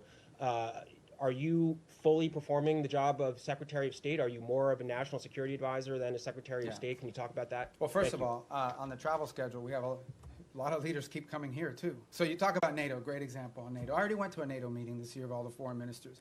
Then I went to the leaders meeting, which not all the foreign ministers were at. And then on top of that, that week is the week we had Rwanda and the DRC coming to the United States on a deal that I was working in. So as far as the travel schedule is concerned, we have a lot of leaders constantly coming here. We have leader meetings every single week for the most part up until last week. So there's a lot of work to be done. On the Foreign Service, so we have very talented people here. I saw that report somewhere. That's from the union. It's from a union survey. All I can tell you is that today Foreign Service officers are more empowered at the regional bureau than they've ever been. I get descent cables. I get cables every day from all over the world that provide the baseline for a lot of the ideas that we pursue. There isn't a week that goes by that I don't send back 2 or 3 cables with notes about, let's turn this into a policy proposal. We are changing this place so that it is our missions in the field that are not just driving directives from the top down, but also ideas from the bottom up. And I'm very proud of that, and I think that's going to lead and pay huge dividends for future secretaries of state long after I'm gone. So, yes, sir. Thank you, Secretary. Human rights organizations report that 2025 has seen the highest number of executions in the Islamic Republic of Iran in over 2 decades. What specific new measures is the State Department taking to ensure that human rights abuses, specifically this surge of state-sanctioned execution, do not become a secondary priority in your dealings with Tehran? Well, ultimately, look, we have very deep and systemic disagreements with the regime in Iran.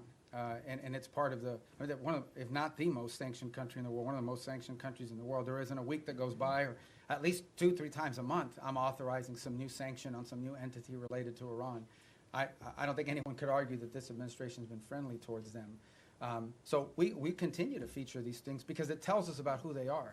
In the case of some of these executions that you're talking about, some of them, by the way, were in the aftermath of the war with Israel, where they went through and have jailed people and accused people of being informants and spies and things of that nature. But we're under no illusion, and every year we put out a report that outlines this, and we've been pretty consistent in our messaging. Our problem with the Iranian regime isn't simply, obviously it's predominantly their desire to acquire nuclear weapons, their sponsorship of terrorism, but it's ultimately the treatment of their own people. I said it in my hearing a year ago in the Senate, I say it now, I know of no nation on earth where there is such a difference between a regime that governs the country and the people who live there every single day. That regime is not reflective of the people who live in Iran, who are the inheritors of a proud and long cultural legacy and a proud history. And then you've got a clerical radical regime that has driven and taken the wealth of that country and used it not to enrich secure their people and their future, not to make sure they have enough water and electricity. They've used their money to sponsor terrorist organizations all over the world. That's what they've used their money for. So we're going to continue to consistently point that out. Secretary, second. I'm sorry, I got to go because I'm getting everybody today. Regarding Europe, you said that Europe was not going to be able to mediate between Russia and Ukraine. There's been some disengagement. There's some push within the European Union to either not comply with the increase in defense spending that the United States has been promoting, or also some European countries like Spain promoting closer ties to China, or going to China, or inviting more investment from China, or even Chinese technology in critical infrastructure. Are you concerned at all about this path? And no, the countries made a commitment in NATO at a meeting I was at, where they made the 5% pledge, which is a dramatic and historic pledge, with the exception of Spain, of course, who didn't make that pledge. And we've had no indication from any of the countries that agreed to that they're not going to do it because it's in their own interest. It's in their own interest. The bottom line is, increasing their defense capacity is in their interest because it's their defense. As far as opening up to China, look, one of the biggest problems Europe faces is they're being flooded with cheap Chinese goods, including Chinese cars. They're being flooded. Their own industrial base is under attack by unfair Chinese practices economically. So, I don't know about the rhetoric you're pointing to or the examples, but that's a threat that Europe faces, and they need a rebalancing as well. They're also, like we are, experiencing disruptions to supply chains and things at the economic realm that are very problematic and dangerous for national security. So we would expect them to act at their national interests, both continentally and individually as their own countries. All right, we got to speed it up. Yes, ma'am. Hi, Annalise Nielsen from Sky News Australia. In your national security strategy, you've warned Europe about civilizational erasure. When you've been watching what's been happening in Australia with the rise of anti-Semitism and our government's response to the Bondi massacre, our Prime Minister's dodged direct questions on Islamic extremism, but then unprompted evoked right-wing extremism as a threat. Do you have any message to Australia about civilizational erasure, and why is America watching? Look, I just think it's very simple, and that is that any mass migration is highly disruptive to any country. We talked about it here in the United States. When you experience mass migration, I don't talk about immigration, I'm talking about mass migration. Okay, mass migration is a negative thing. It's not positive. And it's very difficult for any society to absorb and assume hundreds of thousands, if not millions of people over a short period of time, especially if they come from halfway around the world. There are cultural and assimilations issues related to that, et cetera. And so these are concerns that I don't, it's concerns I have about our own country primarily. It's been a priority of this administration to address this. But I think it's a growing concern in Europe. I mean, there are other voices in Europe and obviously in Australia as well that have expressed concern about this. These are facts. This doesn't make you anti-anybody. What it makes is you do have, as a sovereign country, the right to control how many people you absorb, how many people you allow in, and who those people are. This is a very basic sovereign right. Okay? It doesn't mean you don't allow any people in. There are people coming into this country every day to visit, to work, to live permanently, but you have to know who they are, and you have to have some limits and controls over what those numbers are. And obviously, because of some of the things we've seen, mass migration over the last decade has been highly disruptive, not just to the United States, but also to continental Europe, and in some cases in the Indo-Pacific as well. So I just think this is a real challenge that multiple Western advanced industrialized countries are facing, and I think it's pronounced in parts of Europe as well, and obviously, at least on the basis of your question, appear to be a challenge as well in Australia. All right, to the next row. Yes, ma'am. Are you not? Hold on, Andrea, right behind you. I'm going to get to everybody. Go. Yeah. Oh, I just wanted to ask. You don't have a question? Okay, no, I'm kidding. Go ahead. On Ukraine this weekend, the meetings with the Ukrainian delegation and the U.S. delegation, are you planning to participate It's in in those Miami. meetings? They're starting today and tomorrow. I may be there tomorrow for a portion of it. There's another one happening today, but that one is with the Turks and the Qataris and the UAE on the Gaza plan. So if I'm not there, because I have things we have to do here today, like talk to you guys, I think tomorrow, since it's in Miami as well. So, yeah, go ahead. Yes, sir. Thank you, Mr. Secretary. Timothy Enrosi with the Washington Examiner. Going back to the previous question about Europe, and I believe the Sky News reporter referenced civilizational erasure, which is a term that has been used by both the White House and the State Department. Both the White House and the State Department have made kind of recurring overtures to Europe as a civilization that is in some sort of danger and that should join with the United States as a sort of Western civilizational bloc. And it seems to be a recurring priority. However, with the release of the National Security Strategy, many European leaders, leader of Germany, members of the EU, of the European Parliament, have found it totally unacceptable or offensive or question the allyship of the United States with the rhetoric that was used. So I just wonder if the United States is correct in that these policies, like mass migration, will lead to civilizational erasure. Is it possible to save European civilization if the governments simply don't want to be saved? How has this alliance long been described? As the Western alliance, right? What is it? And it's not just me saying, you go to these NATO meetings, you meet with people, what they will tell you is our shared history, our shared legacy, our shared values, our shared priorities. That's what they talk about as the reason for this alliance. Well, if you erase your shared history, your shared culture, your shared ideology, your shared priorities, your shared principles, then you just have a straight up defense agreement. That's all you have. So what I'm trying to point to, and what we've tried to point to, is very simple. That is, at the bedrock and at the cornerstone of our relationship, with example with Europe, is the fact that we do have a shared culture, a shared civilization, a shared experience, and shared values and principles on things like human rights, on freedom, on liberty, on democracy, on all sorts of on the rights of the individual, on all these sorts of things that we in this nation are the inheritors of in many cases, because many of these ideas that led to the founding of our country found their genesis in some of these places in the Western Alliance. If you take that away, if that's wiped out because for whatever reason it's no longer a priority, I do think it puts a strain and threatens the alliance in the long term and in the big picture. Now, whatever internal politics causes people to dispute this, I'm not going to comment on, other than to tell you that I do think that at the core of these special relationships we have is the fact that we have shared history, shared values, shared civilizational principles that we should be unapologetic about. This is a nation that was founded on Western principles. Founded on Western principles like liberty, the value of and the right of the individual, the right of self-governance. These are all Western values. Now, others may have adopted it in different parts of the world, but they emanate from Western history. And it's something that we should be unapologetic about. Why would we be apologetic about it? Anyone who doesn't recognize, for example, that many of the features of our system of government find their root in Roman and Greek history is a fool. Is a fool. It's just not true. And so I think that we need to understand and embrace that, not negate it.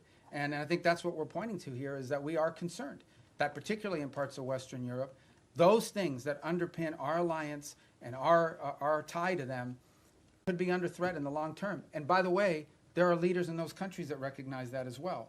Some say it openly, some say it privately. In the eastern and southern part of Europe, they're much more open about it. Nonetheless, it is a factor that needs to be addressed. Yes, ma'am. Was it the New York Post?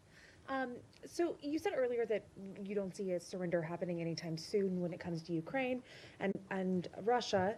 Putin says he will accept nothing less than an unconditional surrender, but if this latest intensive push for peace talks fails, is there anything that the U.S. can do to make Russia want to end its war? And then secondly, some of the most major foreign policy issues from Venezuela, Iran, Ukraine, Israel, have been assigned special envoys who do not report directly to the State Department, which obviously has a larger view of how these conflicts affect each other.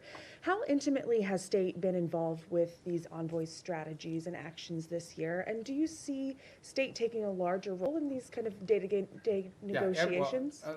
I disagree with the premise of your question. I mean, every envoy that's been involved in all these critical issues, I personally work with very closely. I talk to them 4 or 5 times a day, or meet with them. Or they're in the White House, or they're here, primarily in the White House, or they're involved in the same meetings we're involved in. I mean, that's just not factual. No one is out there doing independent action. All of it is strongly coordinated. It's one of the benefits of also being the National Security Advisor is it allows us to also organize the interagency. Every single one of these envoys, I speak about Steve Woodcock in particular, who's a phenomenal person, very smart, very talented, who dedicates, he doesn't get paid to do this job, he does it for free. And he invests a tremendous amount of time, full time on this thing, traveling all over the world, doing all kinds of things. Okay, but Steve doesn't do anything independently. He relies on the interagency. He gets support from Treasury, sometimes from Commerce, certainly from the Department of War, and from the State Department. In fact, he's staffed in many of these visits by State Department folks, and including the ones in Miami, especially as we get to the technical parts of these agreements. So the synergy there is very tight across the board. And so I think that that's not factual. I was referring to Envoy Grinnell with Venezuela and some of those conflicts earlier this year that really kind of weren't helpful in getting towards the release of the prisoners. Look, everything that's been done in this administration has been coordinated in some form or fashion. I mean, you guys don't see it all because I know everybody wants foreign policy to be 100% transparent, but sometimes it really can't be. Because there are sensitivities, because there are diplomatic sensitivities, because things people are willing to agree to in private, they may not be willing to do so in public. There's all kinds of things that have to happen in order to achieve outcomes. Sometimes they work, sometimes certain approaches work, sometimes they don't. But that's not new to this administration. That's been true throughout history. And but at the end of the day, I mean, I feel like we have a very good team of people that work very closely together on all of this. And the key is every single one of these conflicts, every single one of these issues are all multidisciplinary. Okay? There is no such thing as any one of these things that we're dealing with. Again, going back to the case, let's just use Ukraine as an example. In the case of Ukraine, it involved Treasury with regards to the minerals deal. It involves Commerce to some extent. It most certainly involves the Department of War in terms of not just battlefield assessments, but the sale of weaponry through Pearl, et cetera. It involves the Department of State in terms of everything from interpreters to the technical work of actually putting words to paper that would make sense in an agreement and supporting these visits. We had a very important meeting in Geneva, hosted at our embassy, supported by diplomatic personnel that were involved in doing that, and a lot of the follow-up as well that has to happen with some of these things. You know, peace deals aren't just, in the case of Gaza, strongly supported. We took our ambassador in Yemen, who can't be in Yemen, Fagan, and assigned him for 8 weeks on that portfolio so that we could have someone there to help navigate and coordinate all of the technical aspects. You can reach a peace agreement in concept, but then someone's got to sit down and write down the technical language and the specificity, and they rely on the professionals in this department and other government agencies, depending on the subject matter. So, look, I think in any new administration, there's a learning curve early on. People are still getting onboarded. You may not even have people Senate confirmed yet in these positions. Maybe you haven't even hired some unfilled spots. But I think certainly in the second half of last year, I'm very proud and very pleased at the synergy that we've established on all of these things and that continue to establish it. Another one that's doing a great job is Mossad Boulos. I mean, he's out there every day working with our Africa Bureau. They're very involved in this, on trying to deal with Sudan, on trying to deal with the Rwanda DRC. So we have a good team of people that work very well together and very collaboratively, and we're going to build on that in the new year. Yes, ma'am. Thanks. Shelby Talcott with Semaphore. Vanity Fair quoted you as wondering whether Putin just wants the entirety of Ukraine. I'm curious if that's still a question for you, and how confident are you in being able to reach a peace agreement if that is a question? And then along those lines, is there a deadline for Russia and Ukraine to come to an agreement before this administration walks away? Yeah, I'm not in any position to give you deadlines on anything. And as far as that quote, that's a quote the president has said publicly, which is, he has said three things. I thought it was going to be the easiest one, and it's turned out to be the hardest. I don't know if Putin wants to do a deal or if Putin wants to take the whole country. These are things he has said openly. And, you know, I think that's, I don't even remember when I talked to the guy from that magazine, but, you know, for much of the early part of this year, one of the things we were trying to deduce is exactly what is it that Russia wants to achieve. We know what they wanted to achieve initially when the war began. They haven't achieved those objectives. There's a new set of objectives now. I mean, part of reaching an agreement is trying to understand, I've already said this, what both sides want or need and what they're willing to give. And so I think that was a question that many in the administration had early on, is defining what the Russian position, what exactly do they really, not what they say they publicly want, but what they publicly want and privately want are the same thing. That's part of the, and the same is true on the Ukrainian side, by the way. What could they actually live with? What's acceptable? What's not acceptable? What are their red lines? That's how you put a deal together. You have to sort of figure out if the two sides overlap at some point. Sometimes some deals are just not ready. Sometimes the timing is perfect. You have to put it together. If you look at what happened with Gaza, that looked intractable. And then a series of events occurred that made it possible. For example, the strike inside of Qatar that the Israelis took at the time, you know, was a sort of a dramatic thing, but in some ways it sort of set in motion a sense of urgency to bring this thing to an end before it spread. So sometimes you just have to be ready for a change in circumstances or conditions that allow progress to be made. But these things are hard to do. They take a lot of time. Sometimes it takes some patience. It's just unfortunate that you know that every day that goes by, more people are died and more people die and more things are destroyed. Yes, sir. To come back to your comments earlier on Sudan, you mentioned this concern about transshipment and weapons coming from overseas to Sudan. Could you sort of put a slightly finer point on it? Have you raised this with the UAE in your meetings that they need to stop providing support to the RSF? And have you got any commitment or any kind of look, none of these, neither side has their own factories for the most part, right? All these weapons are acquired from abroad. They have to come from somewhere else, and they have to come through somewhere else. So someone is allowing it to be shipped in, and someone is actually shipping it. So we've had the right and appropriate conversations with all sides of this conflict, because that is their leverage. Without their support, neither side can continue. So that's why we need to engage, and that's why we've engaged the parties involved in all of this. I don't want to find myself here in a position of picking on anybody other than to say that we think and we're hopeful that we can make some progress on this, but we know that in order to make progress on this, it will require outside actors to use their leverage and their pressure to make that come about, particularly this humanitarian truce, which is the first thing we want to achieve. We think that outside actors have the leverage and the influence over the players on the ground to bring about this humanitarian truce. And we are very focused on it. I had a conversation on it yesterday. We have spoken to the UAE, we've spoken to Saudi, we've spoken to Egypt, and this is not new. We've been talking to them. We signed a document with them in September at the UN gatherings. We had previous meetings with them before that. So this is not a new engagement. It's just one that's had a higher sense of urgency given recent events there. But yeah, we're involved every single day trying to work through this, because we do understand that, and this is not new to this conflict. It is in many ways similar to what happened to happen in Gaza. What brought Hamas to the table, among other things, was the fact that some of the countries that had relationships with Hamas, like Qatar, like Turkey, played a very constructive role in bringing them to the table and pressuring them to sign an agreement. And we played a similar role on the other side. So, you know, it's not unusual that you would involve outside actors in using leverage to bring parties to the table to agree on something. Yes, ma'am. Thank you, Mr. Secretary. On Venezuela, what is the U.S. willing to commit if Maduro is ousted from power to ensure that the country doesn't plunge further into instability in sort of a power I don't have any vacuum? announcements on that right and now. And do you see Maria Corina Machado and Edmundo Gonzalez as the heir apparents for power? Well, we don't believe Maduro's not legit. We've been pretty clear. We didn't recognize him as a legitimate president. The previous administration didn't as well. The first Trump administration didn't either. He's not the legitimately elected president. They had an election last year that was stolen, and everyone knows it. Even all the countries in the region know it. And but you know, I don't really have anything to add other than what I've said today with regards to Venezuela. Thank you, Mr. Secretary, for doing this.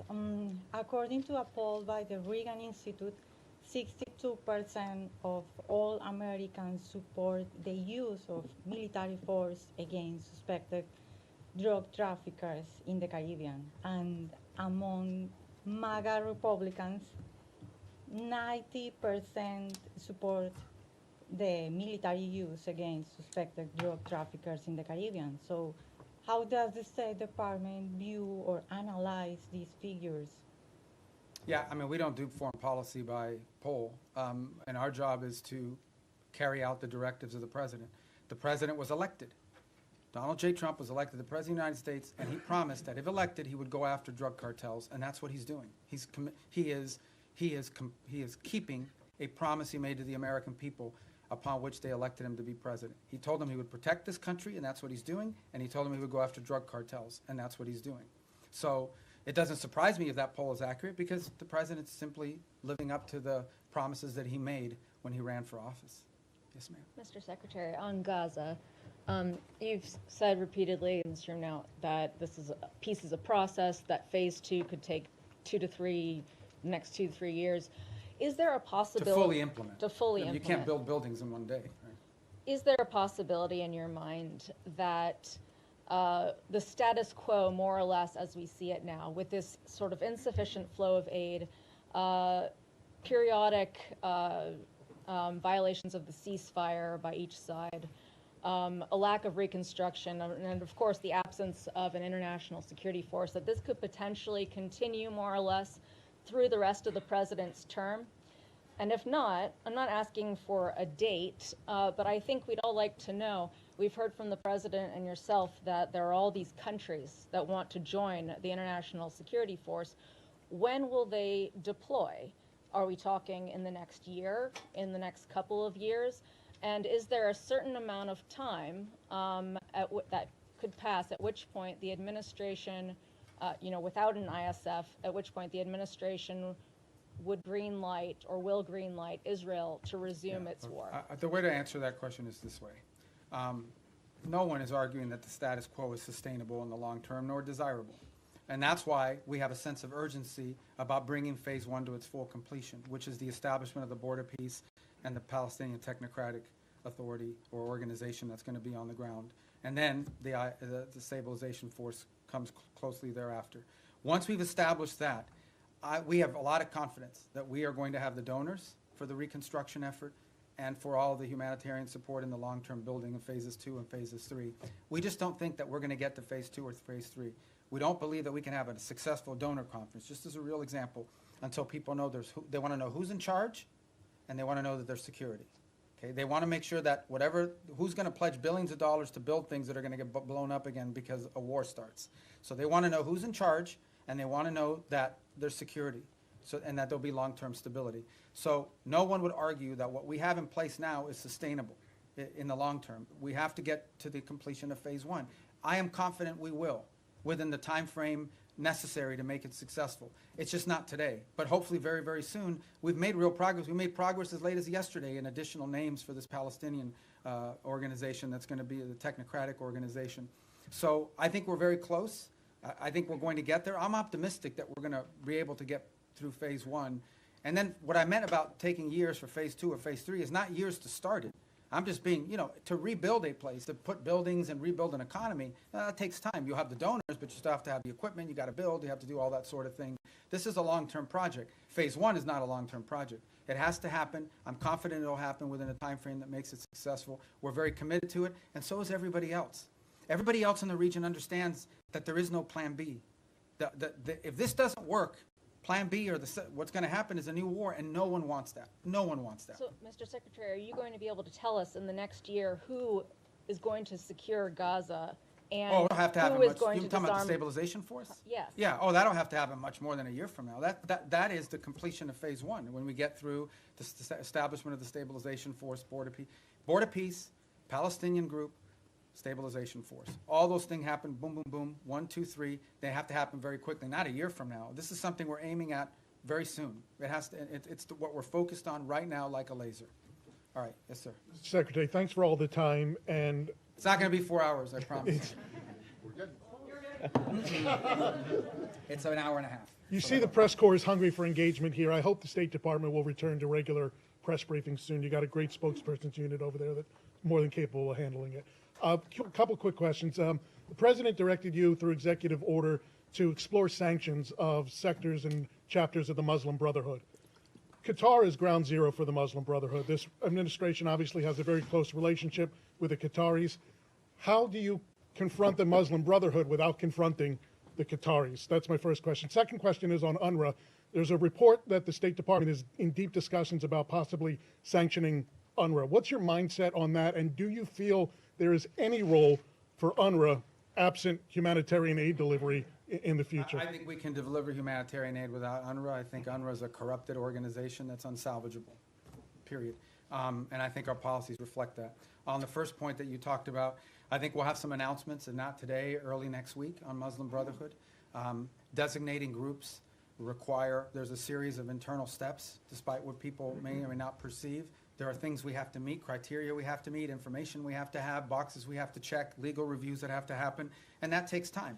So, but I think there'll be announcements very soon on that, probably as early, if not today, early this next week. Do you expect pushback from the Qataris?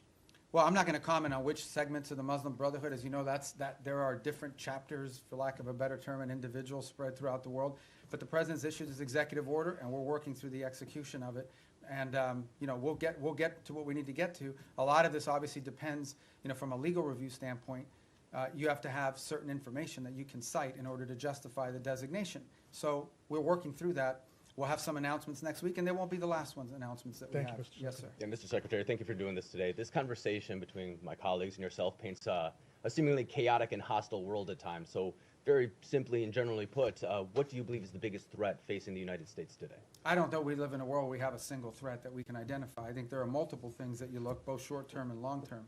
As I pointed to in the hemisphere, in our own hemisphere, closest to home geographically, it's the rise and the power of transnational criminal terrorist group who are destabilizing nation states throughout the region and pose a direct threat to the United States through overthrowing governments, destabilizing these governments, leading to mass migration, and certainly the trafficking of drugs, and also providing fertile ground for potential, outside of hemisphere actors to act within our hemisphere in the long term. That's a major threat.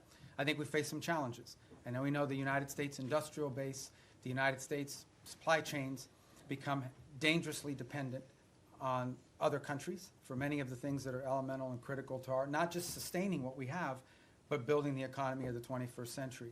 And so building up our industrial base and diversifying our supply chains are a critical threat that the United States needs to confront. I think related to that, not directly related to the Department of State, but somewhat related to the United States, is building up our defense industrial base as well. One of the challenges that we face, and so does much of the world, certainly in the West, is the ability to build weaponry at a scale and scope necessary, not just to deal with the threats of today, but to innovate and develop those tomorrow. It simply just takes too long to build up defense articles, get them to market in a timely fashion.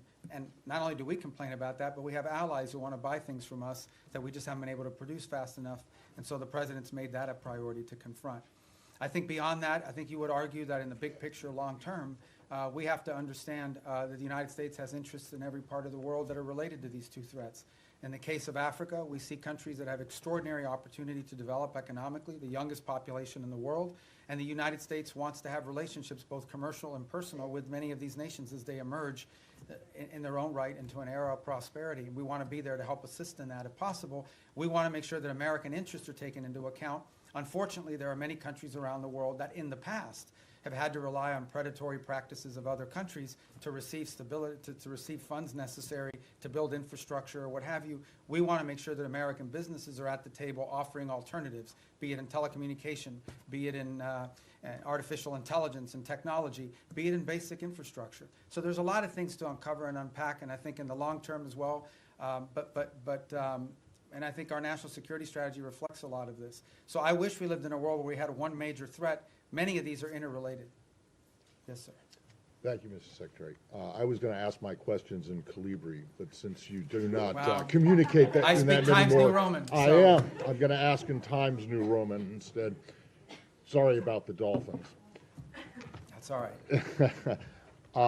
I know that you don't want to predict anything, but whether you're at these meetings in Miami, obviously not today, but maybe tomorrow, do you think that there's any chance of having some kind of announceable progress before New Year? In other words, are we going to be working on New Year's Eve on a? We might be, if it's necessary and productive. You know, we're going to work as long as it takes. Okay. And by the way, these are the meetings you know about, but there's talks going on every single day. There was a meeting earlier this week in Berlin. There's phone calls every day.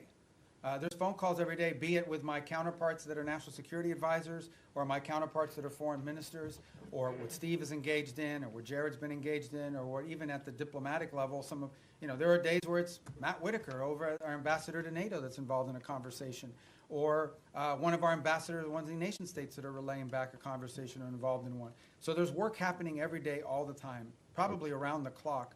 Not just on Ukraine, but on all these other things. Okay. And then So, just but these are the meetings you know about, and everybody kind of focuses on them as big events, but there's work happening all the time that lead up to those meetings and follow those meetings. As far as predicting a timeline, look, I'm not going to do that. This is a difficult task. It's an important one. We're focused on it. We want to get there as soon as possible. Okay, so, and then, obviously Gaza and Ukraine are still works in progress, but of the peace agreements that have been reached so far, 2 of them are in obvious trouble, right? You know, obviously which ones they are: Cambodia, Thailand, DRC, Rwanda. In retrospect, and I know that work is being done to try and resuscitate these, but in retrospect, do you think that the administration, the president, but also others, declared victory on these too early? I mean, this fighting, for example, with Thailand and Cambodia did stop. Both sides have made commitments in writing that they signed. Those commitments today are not being kept as a result of both sides claim grievances against one another. And so the work now is to bring them back to the table. The ASEAN ministers will be meeting on Monday. I had a call yesterday with my Thai counterpart and intend to do the same, and we've been involved, the president, in conversations this weekend. And our hope is between now and Monday to work to bring everybody back to compliance with the agreements that were made. In the case of the DRC and Rwanda, we have signed commitments from both sides. Those commitments are not being met. But at least we have the signed commitments. We now can hold people to something, and we can push them. And in that case, by the way, for example, in the case of Rwanda DRC, as a good example, not only have we been engaged, but we have asked our friends on the Hill, both Republicans and Democrats, to also engage in conversations of their own with these leaders so they understand this is a bipartisan, you know, multi-branch of government interest in this topic. But the good news about both of those is we have signed agreements. At least we have something we can push them towards compliance on. But as I said, in many of these cases with peace, you sign a peace deal, there's compliance, something happens, they fall out of compliance, you got to bring them back, you got to try to push. But at least you have to, instead of negotiating something new, you're simply trying to now push people back to compliance with what they already agreed on. So I think these were achievements. In the case of Cambodia and Thailand, it actually did stop fighting. It has now restarted, and we are working hard to push everybody back to compliance. And we are cautiously optimistic that we can get there by Monday or Tuesday of next week. We're hopeful. But there's more work to be done to that point. All right. Thank you. Mr. Secretary, you've said, including here today, that Maduro doesn't honor deals. How can the U.S. achieve the goal that you're describing of stopping the drug traffickers and the terrorists without Maduro leaving, number one? And number two, a topic that hasn't been asked about yet, State Department officials have recently met with visiting AFD officials from Germany, and we're hearing from AFD members as well as analysts who see the national security strategy as an effort by the administration to endorse the AFD. Can you share anything about the views of your views or the views of the administration on the AFD in Germany? Yeah, I mean, on the case of Venezuela, I mean, I've answered it repeatedly now. I can only tell you our national interest is ending the flow of drugs towards the United States and these terrorist activities that are occurring that include cooperation with these gangs. Beyond that, I'm not going to speculate on what leads us to that outcome, other than to say that we're very committed to reaching that outcome. We meet with a broad array of political actors in multiple countries all over the world. They come, they visit the United States. We want to know who they are. We want to meet with them. We want to hear them out. As I told you, we have a president who generally does not view meeting anyone as a concession. So there are broad political actors. We've met with broad political actors from different parts of the Western Hemisphere as well, and broad political actors from different parts of the world. So I think it's important, and part of our job is to understand the full political spectrum of countries around the world, including countries we have alliances with. I would say that many of our allied countries, they meet with Democrats and Republicans, and sometimes libertarians or whoever. I mean, who are political figures that travel overseas, they also have meetings with them. So part of the job of the State Department is to inform the administration about sort of the internal political dynamics of the countries that we have alliances and partnerships with.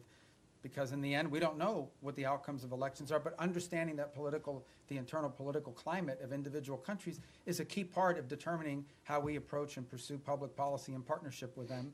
And that's why, we've had recent elections here in the Western Hemisphere, and we've met with multiple people that are running. Meeting with them does not mean we're endorsing them for president of Bolivia or president of Chile, but we do want to know who these people are and what they're about and what they're thinking, because it informs our work. And by the way, so, we do that from the embassy as well. I mean, we get a lot of the cables I have is a meeting they met with someone who's going to run for president in 2 years. That doesn't mean we're endorsing the person, but we should probably know a little bit about them in case they win. And even if they don't win, if their party has votes in the parliament or votes in their legislative branch, that's an important factor to consider. Yes. Thank you. Some key European and regional allies say they're limiting intelligence sharing with the United States because they're worried that the boat strikes violate international law and they don't want to be involved. Doesn't that strain these relations with key partners that you say you need in order to do these broader security efforts in the region? No. No, it doesn't. I mean, ultimately, at the end of the day, I'm not going to comment on intelligence matters. Look, every day I read stuff that's just not true. Every day. I'm not telling you guys are but you guys are being lied to sometimes. Like, sources will come to you and tell you things. Just because they have a government email doesn't mean they know what they're saying. Maybe they just want to sound important. Maybe they have other incentives. I'm not opining about your question in particular. I'm just writ large, but I'm not going to talk about intelligence matters. Suffice it to say that the United States, every boat strike we've conducted, okay? This is not people seeing a boat and say, okay, let the drummer get wicked and blow him up. We're not talking about that stuff. We are presenting every single one of these is justified. We know who's on those boats. We've been tracking them from the very beginning. We know everything about them, okay? There are boat strikes we don't take because they don't meet the criteria, the legal criteria. We have everything we need, and it's one of the picture that we can justify to lawyers based on the law. So I'm very confident about that effort. It's been very successful. Thank you, sir. Back to terrorist designations. Last month, the State Department designated 4 European groups aligned with Antifa as foreign terrorist organizations. Could we see more designations like that in the works for left-wing extremist groups, and what could the scope I mean, of if that the look group's like? involved in firebombing, if there's anybody involved in activities such as that could potentially inspire or lead to violence in the United States, we're going to designate them. So sure, if you have any we want to suggest, I will look at them. Okay, here you go. I told you we'd get to you. Go ahead. Thank you very much. Thanks for your patience. Mr. Secretary, I wanted to drill down on the way you and the administration see America's national interests, because you said that Ukraine is not on our continent, not our war. You said something in our own hemisphere is more important. So this involves both our commitment to the negotiations in Ukraine, which the President is passionately committed to for ending the rising numbers of deaths, he says. Russian President Putin told my colleague here, Simmons, today at the news conference in Moscow, we do not consider ourselves responsible for the loss of life because it was not us who started this war. Does the administration, does the President, you, the administration, believe that Putin was not the aggressor here? And if so, how can you reach an agreement between two parties when the aggressor will not acknowledge that he invaded a sovereign country? Let me, if I just may follow. So how do you reach any kind of compromise or ceasefire when Vladimir Putin repeatedly says, and you say that may not be what he really believes, but he has never said that he would make concessions publicly. And he's never said that he invaded Ukraine. He's always said that that is Russian territory. So why is that not in our national interest? When also in our hemisphere, if it's impossible to eliminate the threat of narco-terrorism as you describe it, with Maduro in charge, you've described the extent beyond narco-terrorism and drug trafficking of his threat. You've described it today as a threat to the region. Doesn't that mean there will have to be regime change? And is it in America's national interest to get involved in regime change in our hemisphere, given what's happened before? And why is Maduro this overriding, I mean, he is an overriding threat by all acknowledgement, but why is the former president of Honduras not a regional threat, who was personally involved in hundreds of tons? Right. So let me take the second one for the first one. On the president of Honduras, I'm not involved in the pardon process, which is what that was. He's no longer in office. So that might be. He was in a U.S. prison. No, I understand, but I can't comment on our pardons process because that's not an area that, I have many jobs, but that ain't one of them. So I'm not hiding from it. I'm just telling you I don't know. I can't give you an informed answer on that because I was just involved in that process. As far as the question of Maduro and his impediment, look, I've just made the observation that it's hard to make a deal with someone. Everybody says, everybody says we should go to negotiation. All I'm observing, maybe, I'm just saying all I'm observing is he's never kept any of the deals he's made in the past, which makes it difficult to consider making one in the future. Beyond that, I'm not going to speculate about what might or may not happen. Ultimately, I can tell you what our goals are and what our interests are, and that's how we've defined them. Well, in 2019, didn't he get bailed out by Cuban military, Cuban intelligence, outside forces? And so ultimately, with this blockade, is this partly, yes, Maduro, but partly to get at Cuba and Iran and the recipients of this sanctioned oil? This action on the boats, these are sanctioned, but these are enforcement actions. That's what they are. They are existing sanctions, and therefore 80% of their oil is shipped through ghost fleets. Okay, so we understand what we're talking about here. We are talking about boats that are basically privateers, okay, that are flying under false flags, that turn off the transponders, that spoof their true location. They are hired to evade sanctions. We are simply enforcing sanctions. Every one of these has a court order attached to it. We go to a judge, the judge issues the warrant, we're executing. These are enforcement actions. That the fact that they happen to impact a terrorist regime, is a good thing, but they are enforcement actions, and we are conducting enforcement actions. On the case of Ukraine, no one has said that Ukraine is a zero in terms of our national interest. We have sold them billions of dollars worth of weaponry. We've provided them in previous billions of dollars worth of weaponry. We continue to provide them intelligence support. And we have sanctioned. The president has sanctioned the Russian Federation. He issued oil sanctions. All the oil sanctions everybody wanted him to do, he did them. He did them a month and a half ago. All I'm saying, now you point to all the stuff about, does Putin say this? Does Putin? That's why this issue set is difficult. I'm not claiming anything other than the fact that we understand it's difficult. We understand that you're not going to have a deal unless both sides have to give and both sides have to get. Both sides will have to make concessions if you're going to have a deal. You may not have a deal.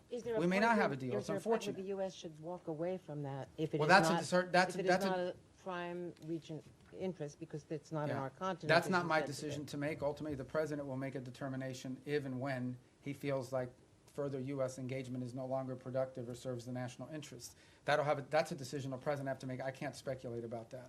All right, yes. Mr. Secretary, a question for you on Venezuela and then quickly on Ukraine. You mentioned Maduro was not the only one indicted by the United States in the Southern District. Does that mean it is U.S. policy that not just Maduro, but his top regime lieutenants, cabinet members, that they all must exit? Yeah, no, I point to the indictment simply as when people say, well, how do we are alleging that he is, and I guess, you can describe it any way you want. I just want to make clear, this is not something we came up with. Right. We're basing it on a federal indictment and a superseding indictment. Cabello's in there. Yeah, a bunch of people are. And so, but what it proves is, and the reason why I raise the indictments is because the indictments are the point of the $50 million reward. And I believe the $25 or $10 million reward for Cabello and for others. My point is that this allegation, this claim that the Maduro regime is a narco-terrorist organization is not on the basis of political talk or speculation. It is on the basis of evidence provided to a grand jury in the Southern District of New York that returned an indictment. And that's why I point to those indictments. Can I ask you on Ukraine quickly? Because Russia has deployed its latest nuclear-capable missile system to Belarus, according to that country's leadership. We've heard from a number of European leaders, the Chancellor of Germany himself, that they think this era of Pax Americana is gone, that they are needing to prepare to be on a war footing because of the threat from Putin. Do you believe, does this administration believe today that Vladimir Putin will end his march on the eastern flank of Ukraine? And do you stand by our European allies against any kind of attack?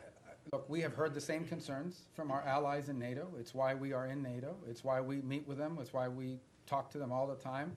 I've spoken to Mark Rutte this year probably 40 times, and he's spoken to multiple people in our administration as well, multiple times. He's been here multiple times. He speaks to the president directly. It's why the United States basically is over 50% of NATO, both in troop commitments and in financial commitments as well. It's why we remain in NATO. It's why the president had a very positive visit in NATO. In the end, that's why we're in this alliance, and that's why Article 5 in the NATO alliance is important, and the the President has reiterated that. We think it's a very strong deterrent against any of these fears or concerns that any of our allies in the region may have. And the President's been clear that we are committed to NATO, we're committed to the alliance, and our commitment isn't just rhetorical. Our commitment is in action, in the troops that have been deployed, in the monies that have been spent, in the capabilities that are located, in the cooperation and work that we do every single day with our NATO allies. The only thing we're asking for, which is not unfair, is for our partners in the alliance to improve their own capabilities. Because the more capable our allies in NATO are, the more capable NATO is. But We're are you going to saying keep these doing our allies part. are- We just want them to do more. And they've committed to do more. But these allies are saying that they are concerned now. Sure. And that's why we have NATO. So nothing has changed? Pax Americana, what the Chancellor of Oh, I Germany don't know. said I don't know would why he's saying that. You'll have to ask him why he's saying that. The truth of the matter is that NATO is the key defense alliance and agreement that has provided stability on the European continent. We believe it is stronger today than it's ever been because our allies have committed to increase their own defense spending. The more capable our allies are, we've already made our commitment. We've been spending billions and billions and billions. It's the single biggest part of the largest government budget in the world is defense spending in the United States. So we've already done our part, and our part isn't just rhetorical, it's real. We have troops stationed there, we have capabilities there, we have weapons we've provided our partners in the region as well. We believe that if you want a strong NATO, you want your allies in NATO to be stronger. The more capable our allies in NATO are,